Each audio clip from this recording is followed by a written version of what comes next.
Welcome to episode 33 of the Student Pilot Cast, Into the Night, Part 2. I'm Bill Williams, and I'm learning to fly in front of the world. Come join me as I complete my dual night cross-country flight from Marana Airport in Tucson back to Chandler Municipal. Chandler ground, Cherokee 4122 Tangos at Chandler Air Service.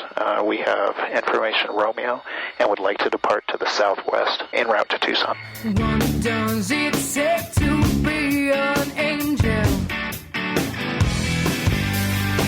Where does the sun go when it sleeps? Is every star that shines so brightly in the sky? Hello all, welcome back finally to Student Pilot Cast. Today in episode 33, I'm going to complete my dual cross-country.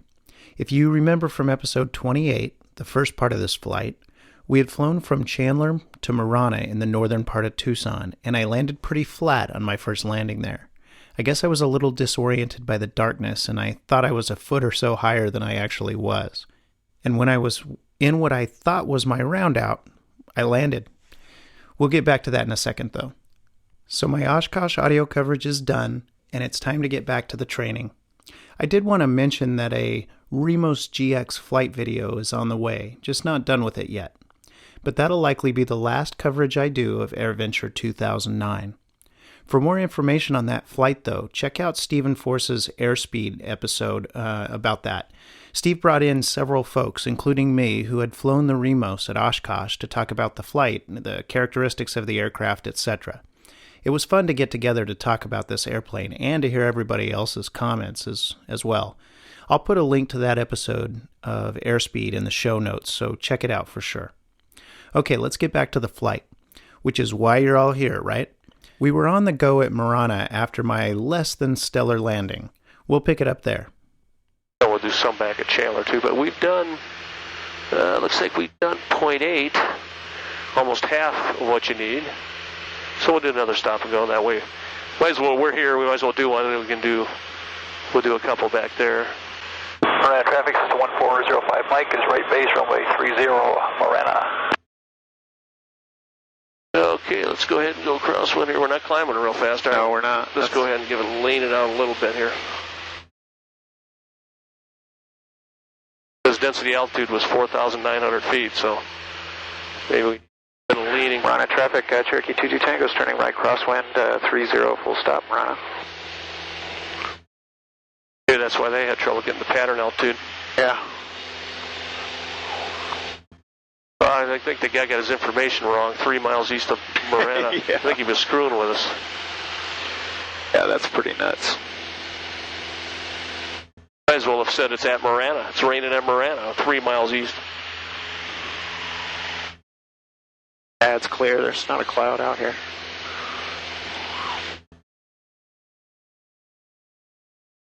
I think our altimeter's off too. When we were on the runway, it was showing below 2,000. That's probably the other reason we were too high in the traffic pattern before. Yeah, that's true. Do we still have 118? Let me put it on. Thursday, July 3rd. Oh, if you want to put it on. I was going to down here, 118.7. Altimeter 2988, remark. 988. We don't have port. Bearing 54 kilo 180. There we go. Taxi is Okay. approved and advise ready for departure. Because that I was listening to. Oh, that was ground for Tucson. That's what it was. I heard somebody advise when you're ready for departure, and I go, oh, yeah. I suddenly flipped it to 24.4. You know, it's a little unnerving to have all that blackness and then push the nose down toward it. Yeah. It's nice to see the cars out there. It is, yeah. And you do see some distinction between the... So anyone who's flown at night over an area that's not very populated must know what I meant by that. To see nothing below you, no lights, no detail or definition, nothing, just to push the nose down into it, yeah, that takes a little getting used to. I imagine it must be a little like when someone's flying in instrument meteorological conditions, or IMC, and starts to descend. You just have to trust your charts along with your instruments, I guess. In any case, it was good experience. know if he departed the pattern or what. I don't see him now. I don't hear him. Are we still on? Yeah. Marana traffic, Cherokee 22 Tango is right base, 30 full stop, Marana. Oh, he's on the downwind. I see him now. Marana traffic, system 1405, Mike is right downwind runway 30. We have the aircraft on base. All right. This time I won't three-point it.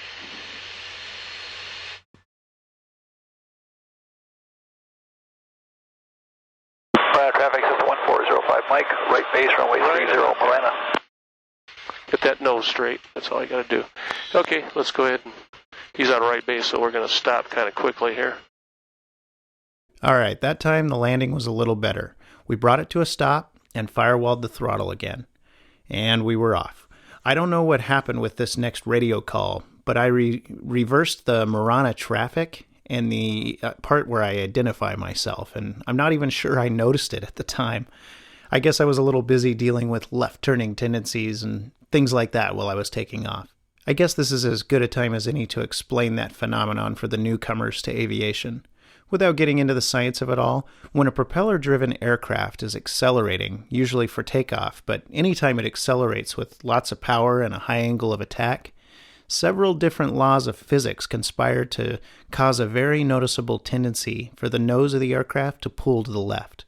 The pilot must counteract this tendency by applying the right amount of right rudder. By this time in my training, it was sort of second nature, so I probably wasn't really concentrating on that, but for whatever reason, I messed up my position report a little bit.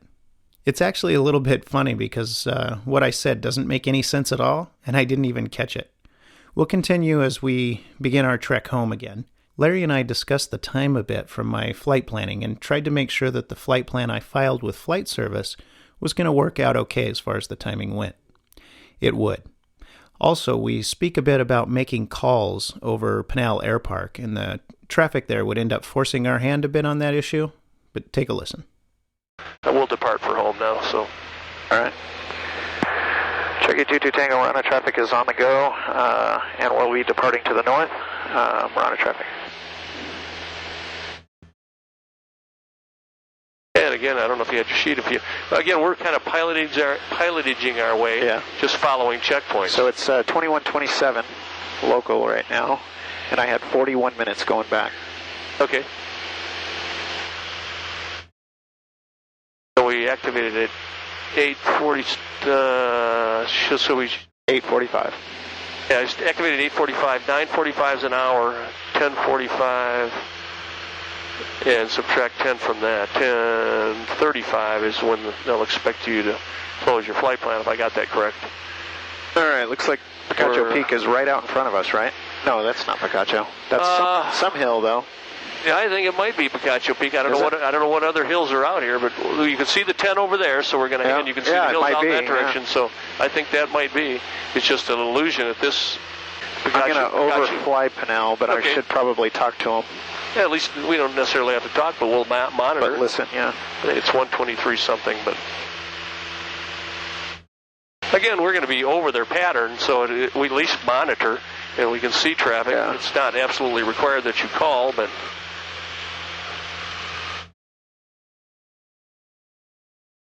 there's your chart. Thank you. Yeah, I got that chart all screwed up. Yeah, that's Picacho Peak to the right. So we're just kind of piloting our way back. The reciprocal, let's see, 150. Now, is that an airplane on the runway, or what is that red light in the middle of the runway? When we flew over last time, I saw a vehicle or something on the other end of the runway. It had two little green lights and a red light. Looked like a vehicle. I don't know. Yeah, it looks like there is something in the pattern. Yeah, there's something down low there, but they're below us. Yeah. Now traffic shadow run 17, right downwind, low level auto. Yeah, right downwind for what? 30. There you go. Should I announce just to let him know? He probably sees us. Yeah, we're 3,500 feet going to 4,500, so we're probably well above him.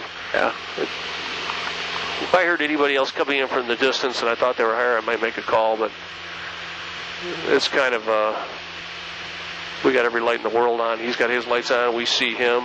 Yeah, okay. I'm just going to go this way a little bit so I can keep an eye on him.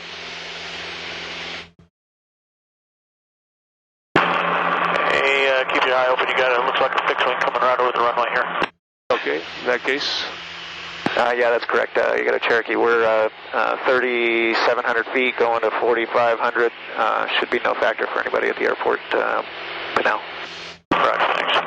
Now traffic shadow 25, OH-58 taking off runway 30, remaining right traffic for auto rotation at 30 for now.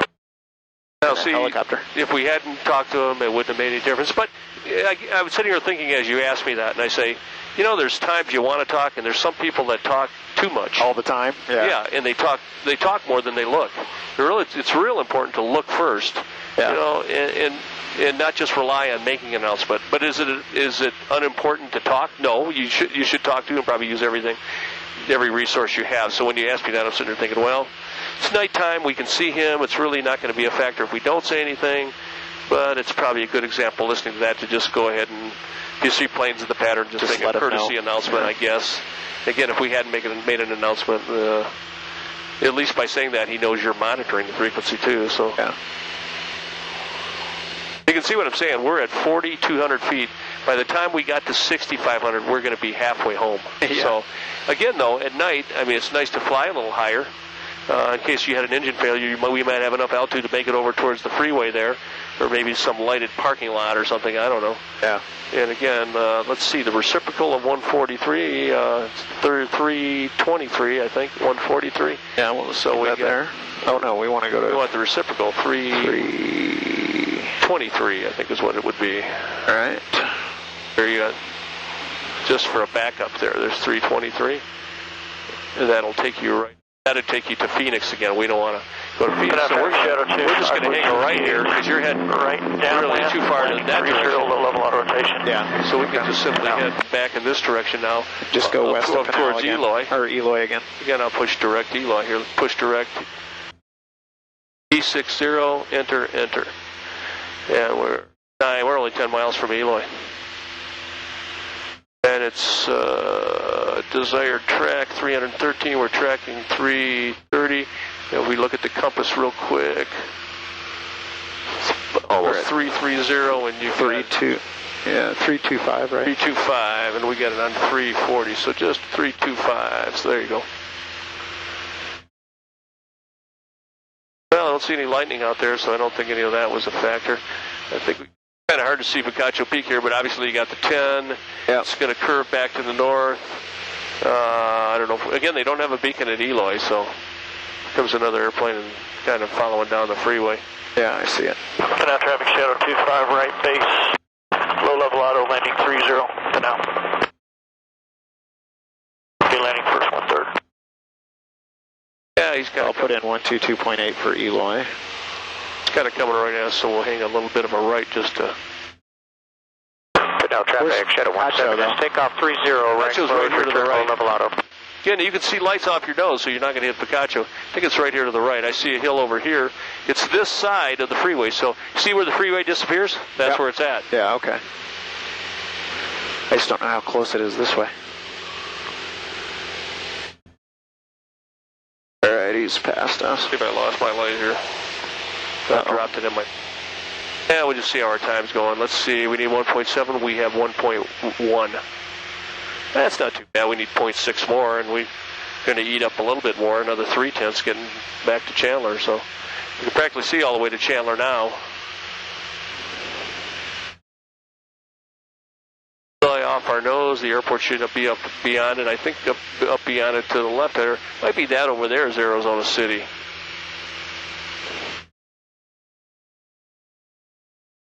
Where this would be interesting is if you're making this flight for the first time by yourself, or I mean with somebody else at night, and then taking a night route to some strange airport. You'd have to, that's when you'd be using all your resources, your GPS, and your VORs, and yeah, this is pretty easy pilotage even at night. And so even many airports, the freeway. And what I would do at night is get flight following. I'd get the approach frequency or the center in that area, and I'd say, I want flight following. I'm heading to this location. Anything happens en route at night, the weather gets bad, you get a little uncertain about something. You're already talking to a guy, and you can say, give me a vector. Yep. Or, give me a hand here. I'm a little. The weather's getting bad. Where's the nearest airport? Can you point me there? Now that little stretch of lights just off the right side of the nose, that's Eloy, right?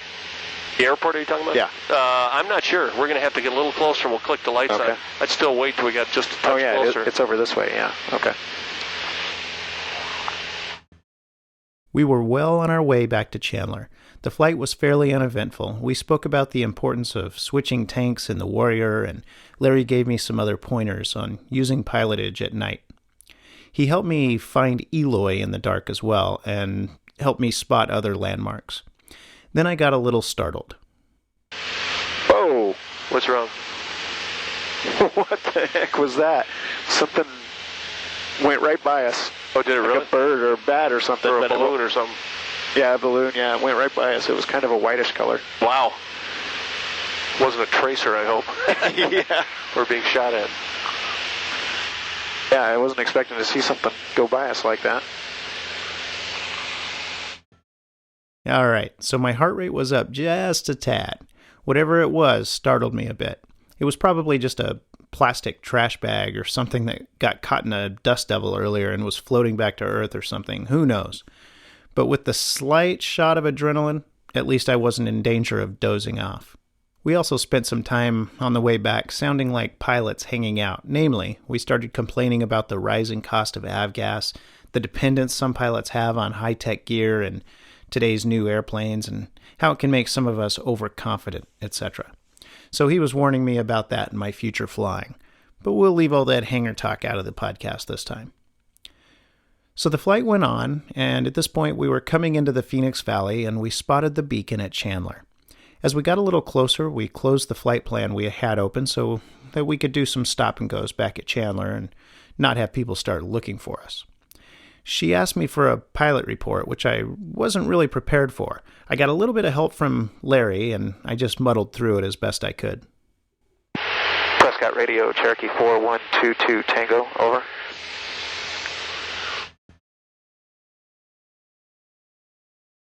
November 4122 Tango, Prescott Radio, go ahead. Prescott Radio, 4122 Tango has Chandler in sight. We're making our descent into the airport. We'd like to close our flight plan. November 22 Tango, roger, your flight plan is closed. May I have the pilot report, over?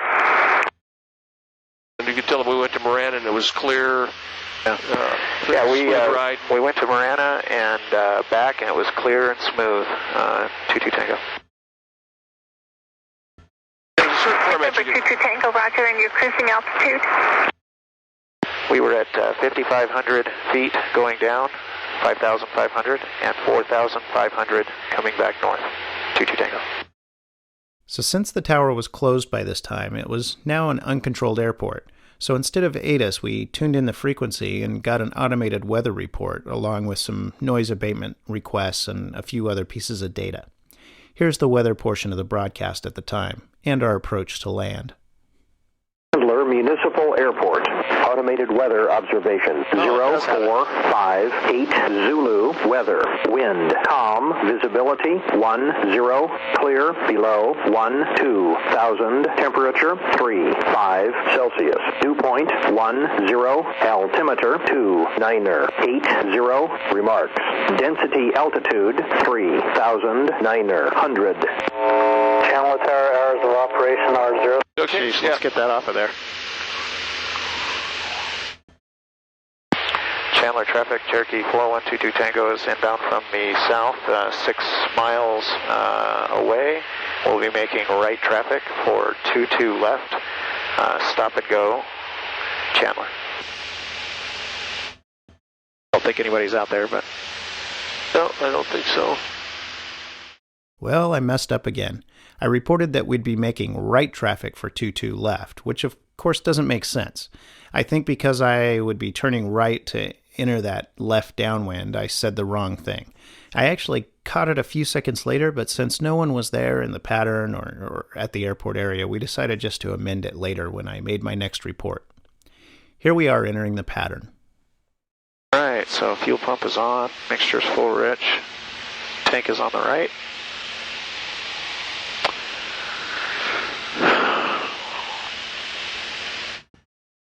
Turned out to be a nice flight. Didn't have to worry about anything.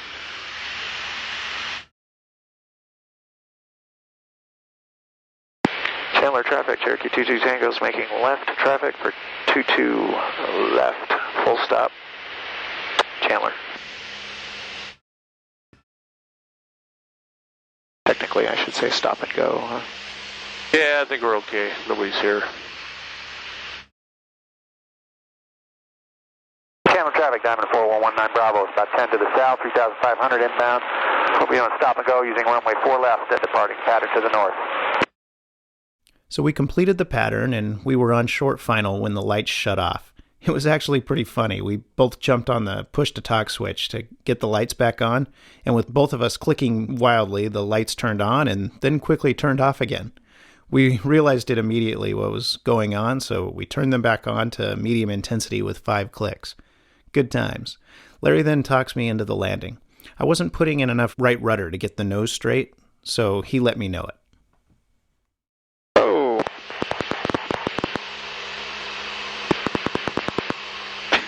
We were both clicking.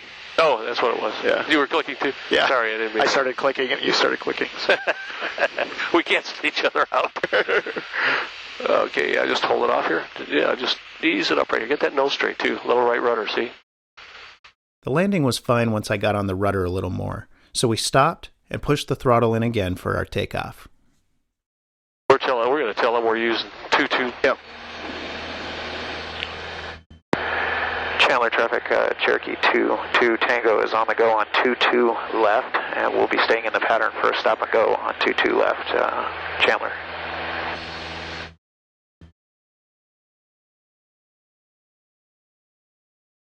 Chandler traffic, Diamond 4119 Bravo, about 7 to the south. We'll modify our entry, go midfield downwind for runway 22 left, traffic for runway 22 left.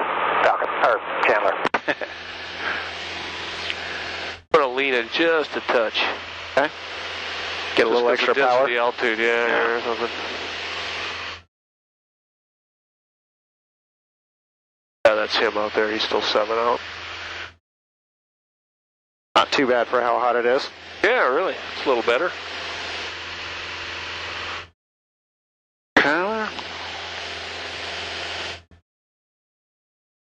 Chandler traffic, Cherokee 22 Tango is making left crosswind for 22 left, stop and go, Chandler. Okay, we've got 1.6, so we'll do this one. And we'll go around, let's see, this one, that's 1, this will be 2. On this one, let's go around again and we'll make a third one. Okay. That way, for sure, we'll have 1.7 and you'll have 3 landings. You needed at least 2, so. We'll do that last one on 22 right. Yeah, sounds good.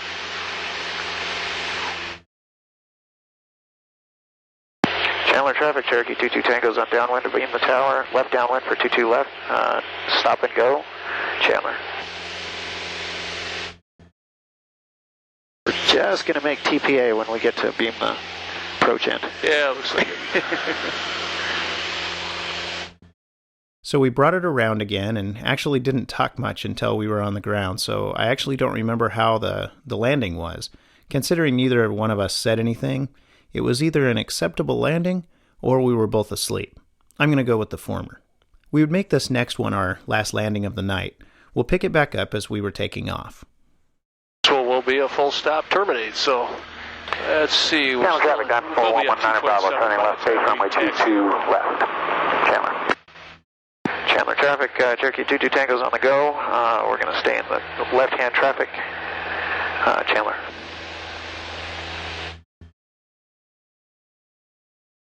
If the engine quit at night here, it'd be an interesting proposition. Yes, it would.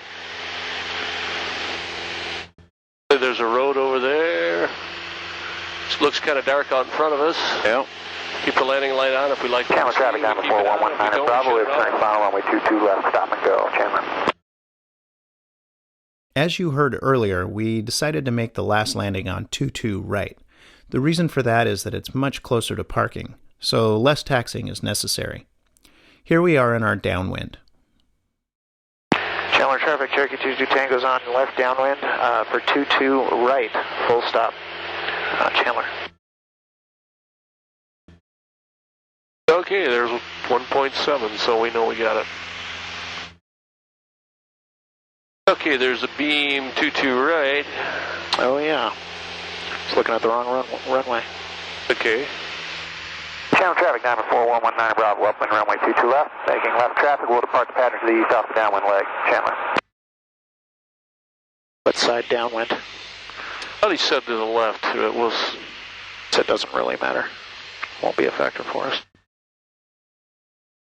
Turn early since I started all of that late. We're really wide. Chandler traffic, Cherokee 22 Tango's on left base for 22 right, full stop, Chandler. Chandler traffic, 94119 Bravo, turning left crosswind runway 22 left. With departing pattern off downwind light to the east. Really slows up. Or it feels like it does. You're still indicating 70 right here. So. Yeah, but I had to give it some power to stay there. I'm a little high, aren't I? Ah, you're looking good. I think it's that density altitude maybe. It's so hot. It's still even so hot out right now. Yeah. And I think, didn't they say density altitude 3,900 feet? Where did I hear that? But that'll work.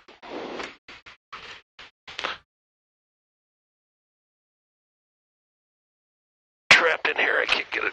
Okay, there it goes. I had trouble with this door, too. Before. Oh, I think that was my best landing of the night. You were... Okay, there you go. Okay. Okay. Just follow those lanes, I guess, because I can't really see it. There we go. Chandler traffic, Cherokee 22 Tango is clear of 22 right. Chandler. All right, that was it, my night cross country. We simply taxied back and put her away. My instructor, Larry, would be going on vacation for a couple of weeks, so I'd be doing solo flights or flights with other instructors for a while he was away. This will turn out to be important later on, but we'll get back to that at a later time. Well, I had completed all of my night requirements at this point, and had really enjoyed this flight. I hope you did as well. I've said this before, but I'll say it again. I loved night flying. I've really enjoyed the night flying I've done since I got my license as well, and try to do it whenever I can. Seeing the cities at night is spectacular. The air is almost always smooth and cooler, an important aspect of night flying here in the desert, and traffic is easy to spot. As a matter of fact, I just took an old friend of mine to Payson for dinner recently. He's actually a pilot as well, but hasn't flown in almost a decade, mostly because he's been living out of the country for quite a while. He was in town visiting, and we had a very nice flight, and, as I expected, got him hoping to fly again soon. Mission accomplished. In any case, thanks for listening. If you want to keep track of me, you can find the latest that's happening in my world by following me on Twitter at www.twitter.com/BillWill. That's BILLWIL. Also, email any comments, suggestions, or feedback, or anything else you want to bill@studentpilotcast.com, or simply use the contact link on the website at www.studentpilotcast.com. I'd love to hear from you. So, whether it's night or day, but especially if it's night, let's get out there and fly.